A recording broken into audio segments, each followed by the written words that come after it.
Hi there, my name is Christy McLaughlin. Very shortly, I will be on the phone with Mr. George Papadopoulos, who is the author of the newly released book, Deep State Target. George Papadopoulos was on President Trump's 2016 presidential campaign as an oil and energy consultant. Shortly after, he ended up being mixed up in one of the biggest, wildest conspiracies that the United States has ever seen. So now, as a young conservative, I want to see the tea dumped into the harbor so we can unveil the truth. Through wit and wisdom, this is T. Dilly. Hello.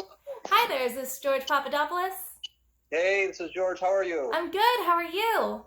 Good. I'm glad we could do this. Absolutely, I'm so excited. So yeah, you were involved in the biggest conspiracy that the United States has ever experienced.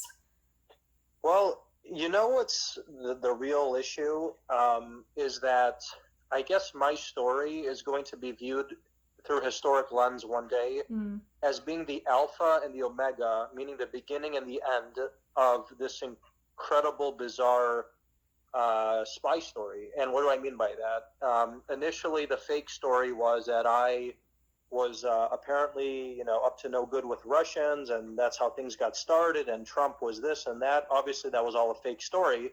And now we're seeing the real story coming out with William Barr, John Durham, that are following my book that you're reading, my interviews I do, and my testimony I've given behind closed doors to Congress, basically highlighting why they targeted me, what I was involved in, what kind of projects I was really up to, and how that resulted in me being used as a means to an end, and the end was obviously to undermine Donald Trump. Absolutely. So yeah, that's why I know you mentioned it a lot in your book, but for the young conservatives who might be listening to this interview at some point or hearing about it, just briefly explain to me, your book is called Deep State Target. Why were you targeted? Why you specifically? Oh, Deep State, yes. Why was I targeted? So basically what happened was, and most prominent conservatives, which I consider myself as one of them, and people don't realize it until, they actually look into the details of my book and you up until the end of it and what I was actually up to, working on, at the Hudson Institute in DC, which is probably one of the top 2 or 3 most prominent conservative think tanks, and then working in the energy business, and then advising Dr. Carson and Trump, and then working on Trump's transition team.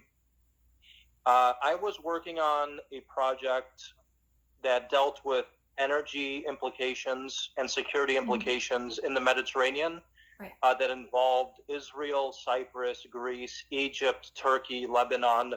And my colleagues who were basically running the Pentagon and the White House under Bush and Reagan and we had devised an alternative strategy for what those countries should be doing that was really anathema to what the Obama administration wanted at the time.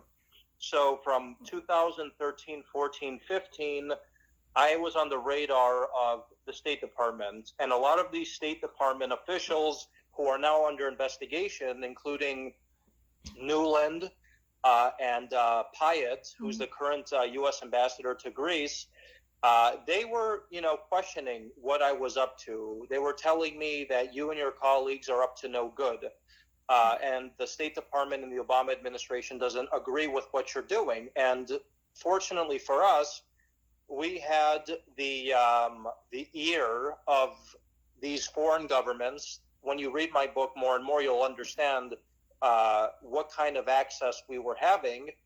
And then, of course, I leave D.C. and I join presidential campaign politics. So clearly the magnifying glass is enhanced on me because I'm getting closer and closer to power. I don't want to spoil the book for you, but you'll see the moment I joined Dr. Carson's campaign, that's when the CIA begins to get very interested in me while I'm in London and Athens. And the rest is history. But that really is what caused this target on me. And then the rest was obviously, and I think most people now will agree, was a conspiracy to undermine the Trump campaign. Yes, definitely. And so, just going off of what you mentioned, what do you think Brennan had to do with this targeting? So Brennan, okay, so let's look at the facts. I was targeted with now openly, we now have the information by at least three foreign governments: Australia, the UK, Italy, um, and I don't want to, give too many details yet because you haven't read it yet. But the Israelis are involved in there somehow too. I don't know exactly how, whether they were antagonists, protagonists, whatever, but clearly there was something going on with the Israelis because they're the ones that got the Australians involved with me. Right. Okay. So for Brennan, and the point I'm trying to make is, as an American individual operating and working in presidential campaign politics like I was at the time, no foreign governments, whether it's an ally or an enemy, would even go near you without some sort of approval or, from the U.S. government.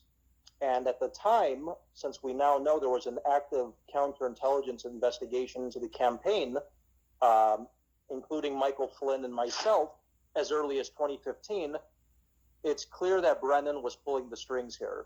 Because the CIA is the one that gives orders to foreign governments to spy or entrap or do whatever they were trying to do with me. And that's why I think John Durham and William Barr are so focused actually on the foreign government involvement and less so on even what the FBI was doing.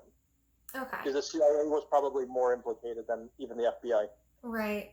And so what about maybe the Clinton Foundation? Do you think they had anything to do with it? I don't know about the Clinton Foundation, except that the guy that was clearly up to no good, Alexander Downer from Australia, was responsible for donating $25 million from Australia to the Clinton Foundation while he was serving in office.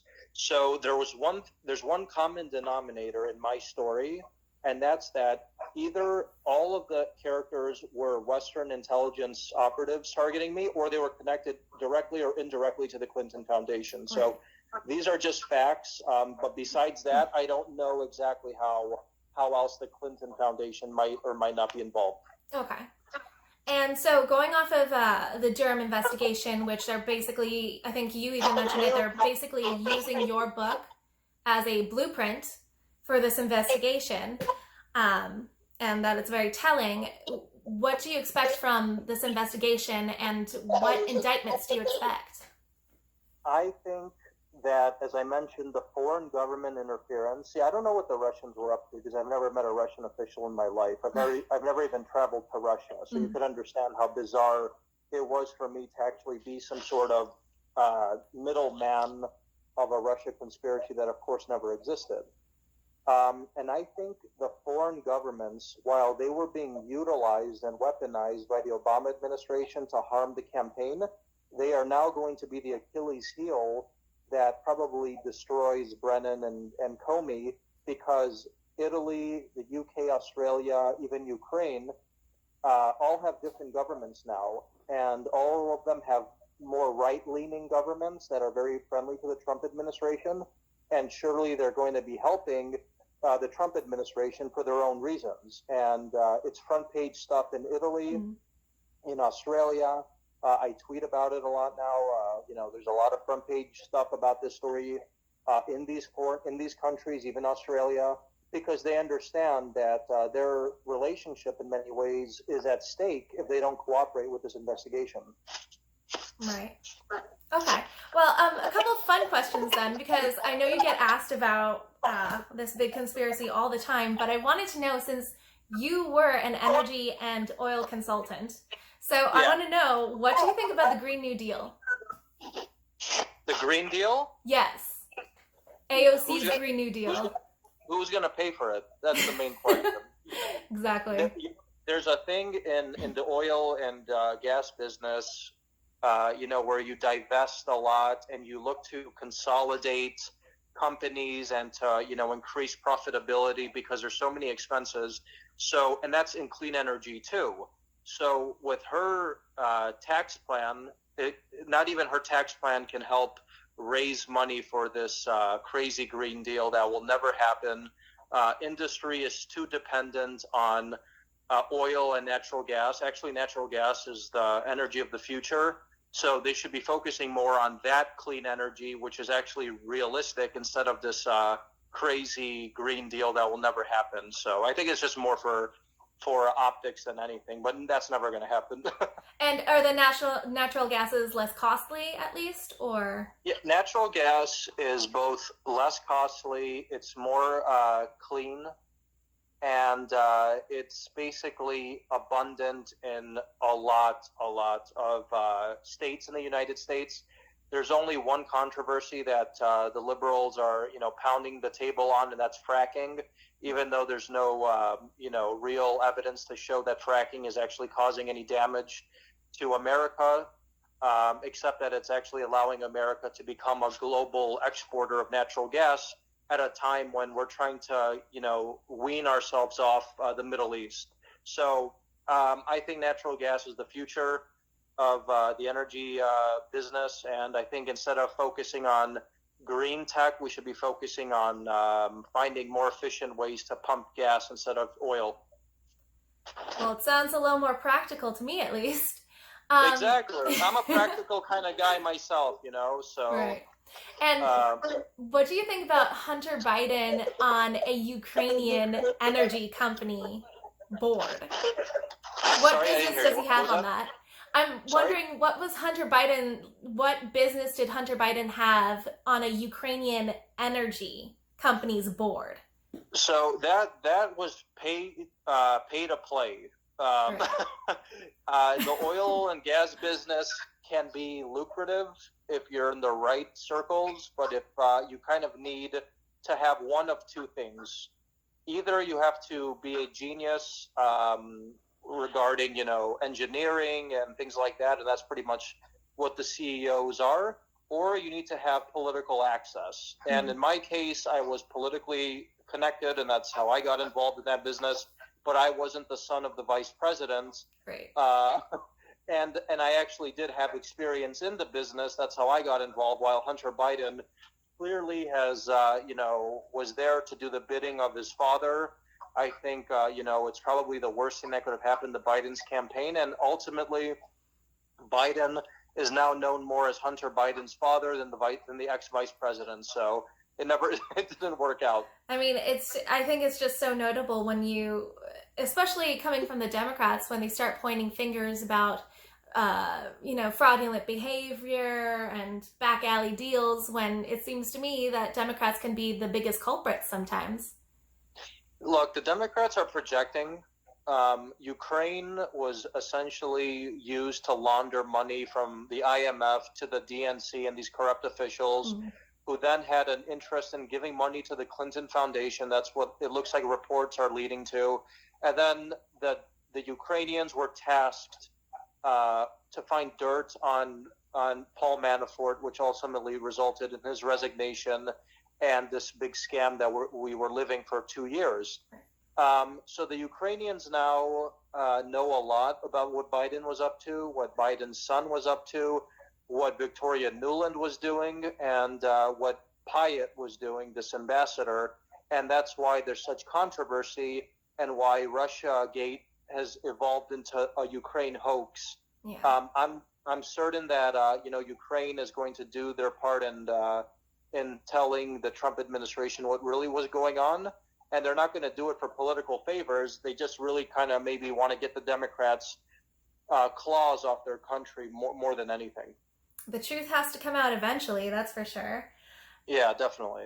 Now, I do want to ask you, since we're talking about Democrats and their role in all of this, but I want to ask, what do you think about Republicans' roles? I have a quote from my own congressman in District 19, Southwest Florida, and to me it was very dismaying, but this is his quote: "I'm definitely at variance with some of the people in the district who would probably follow Donald Trump off the Grand Canyon rim."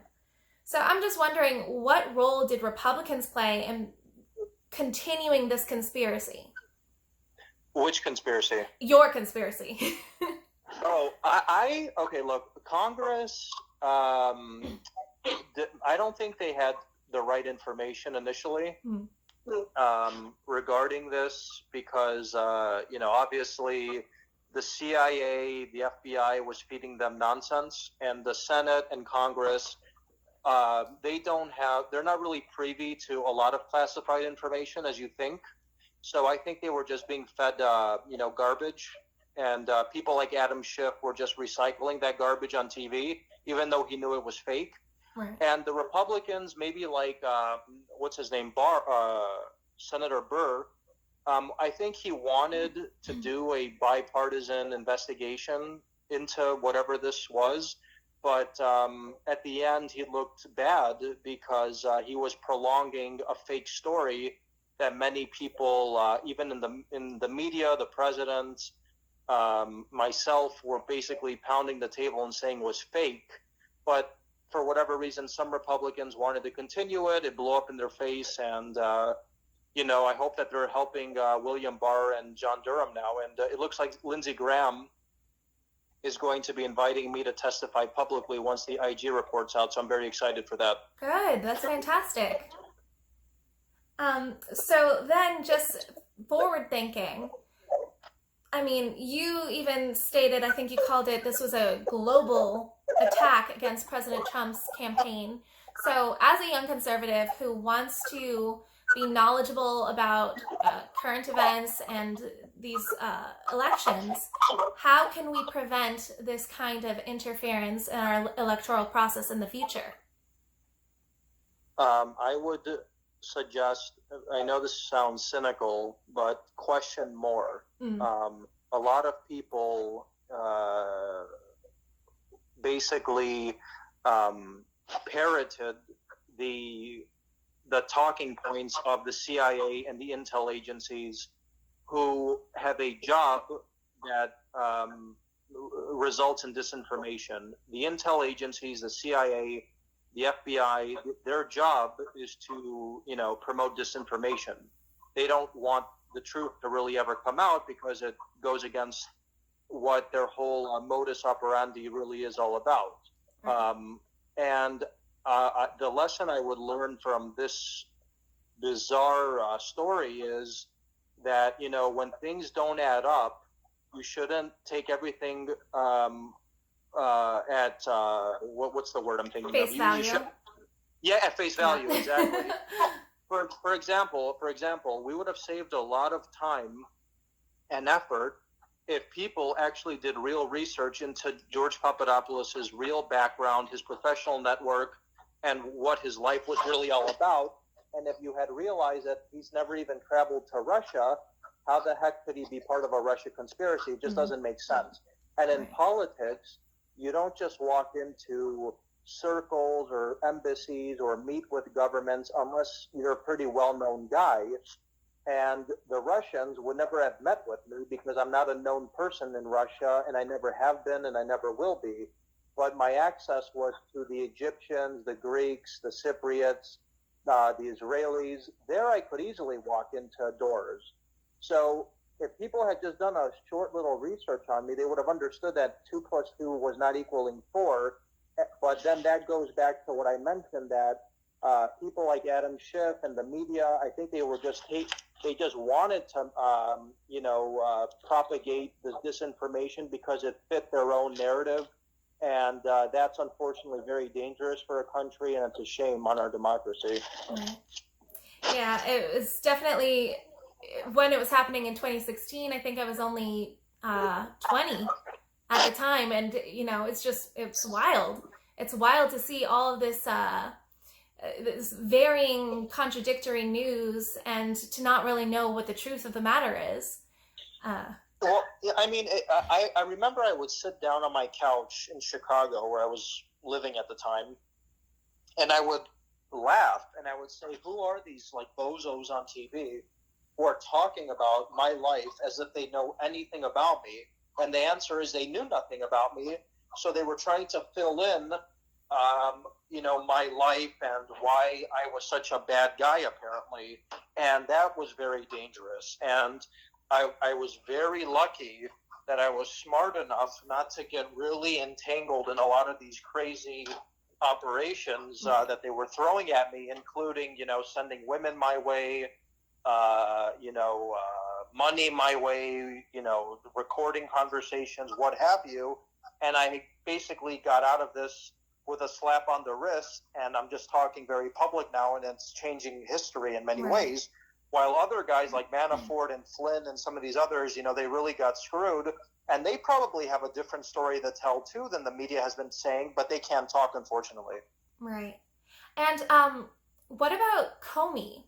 Didn't James Comey, if I'm not mistaken, James Comey had met with Mifsud and then lied about it to Congress under oath, right? So where's his sanctions? Here's the current information about Mifsud. So Mueller and Comey were lying, calling Mifsud a Russian agent, and I've even called out the Washington Post for that, and I hope that they retract his article that he wrote recently about Mifsud, because it's complete, BS. But the information that we have now is that Mifsud was using some sort of phones that were issued by the U.S. government to spy on both Michael Flynn and myself. This just came out a couple days ago, and I was on Laura Ingraham talking about it last Friday, and it's just a crazy story. So we're still trying to understand how connected Mifsud really was to the FBI. So more is to come out, is what you're saying. Exactly. And to stay tuned. Exactly. Well, at least it's all coming out now, thank goodness. Absolutely. What does Papadopoulos mean in Greek? I have to know. I don't know, but apparently it means son of a priest. Oh, okay, cool. Apparently, I Googled it once, and I think that's what it says on Wikipedia, because I was curious too. But I don't know. All I know is I'm a very proud Greek American, though. And is your favorite food Greek salad? I actually like Greek octopus a lot. That's my favorite. Greek octopus and some spanakopita. Those are my two favorites. Ooh, okay. All right. Well, awesome. That's all the questions I have. Thank you so much for talking to me. I hope that was informative. It was a really nice interview. Absolutely. Thank you so much. I really, really appreciate this.